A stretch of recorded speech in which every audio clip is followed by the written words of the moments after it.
Dito nga, i-spray na naman ako ng aking talong. Itong talong na to ay 1 linggo na to.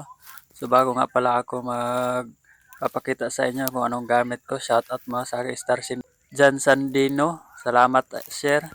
Shoutout na rin sa aking isa pang Star Sender, kay Ma'am Normilita Romano. Shoutout sa iyo, idol. So, ito na nga ang gamit ko ngayon. Mahika na fungicide at saka Formula 1.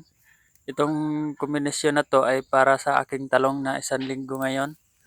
So, iniiwasan natin magkulot yung dahon para maiwasan na magkuan yung mga dahon para marami yung bunga. Kasi dahil pagka nagkakulot yung mga dahon ay tendency nito yung mabulaklak niya ay magkalaglagan na. Kaya iwasan natin na magkakulot yung mga dahon para maganda yung result.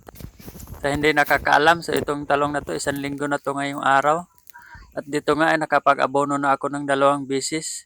Kasi kailangan natin pabilisin para 35 days ay mag-umpisa na tayo mag-harvest. Hindi ko nga pala napapakita sa inyo kung anong ginagamit ko na abono dahil hindi ko mabidyohan. So ginagamit ko lang na abono dito ay Omega lang, from Bioagronica product. Kasi mas hiyang ako dyan kaysa Yara. So yun lang, happy farming. God bless sa inyong lahat.